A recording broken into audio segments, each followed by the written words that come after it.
আপনি হানাফি মাযহাব বলেন, শাফি মাযহাব বলেন, হাম্বলি মাযহাব বলেন, মালিকি মাযহাব বলেন, সকল মাযহাবের ইমামরা একমত তারাবির নামাজ হচ্ছে 20 রাকাত সুন্নতে মুআক্কাদা।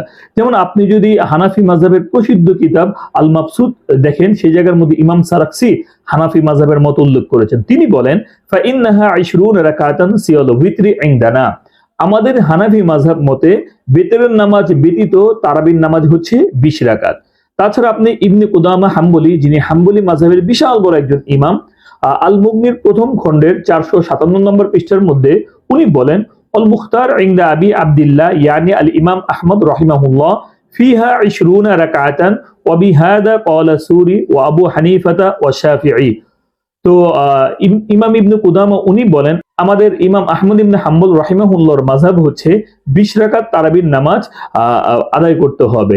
এছাড়া ইমাম নববী, যিনি শাফি মাযহাবের একজন বিশাল বড় ইমাম, উনি বলেন সালাতুত তারাবিহ সুন্নাতুন বিইজমাইল উলামা। তারাবির নামাজ এটা হচ্ছে সুন্নত, সমস্ত ইমামরা এই ব্যাপারে একমত। ওয়া মাযহাবুনা আন্নাহা 20 রাকাতান বি10 তাসলিমাতিন।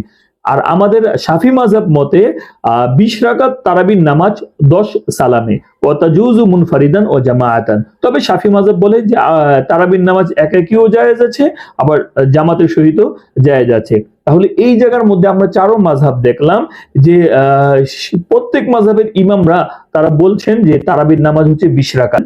তাছাড়া আপনাদের যদি কোনো মতামত থাকে কিংবা আপনাদের কাছে কোনো তথ্য থাকে তাহলে সেটাও আমাদের সাথে শেয়ার করতে পারেন, যাতে করে আমরা এগুলো নিয়ে গবেষণা করতে পারি। আর ভিডিওটি ভালো লাগলে অবশ্যই লাইক কমেন্ট শেয়ার করবেন। সেই পর্যন্ত সকলে ভালো থাকবেন, সুস্থ থাকবেন। আসসালামু আলাইকুম ওয়া রাহমাতুল্লাহ।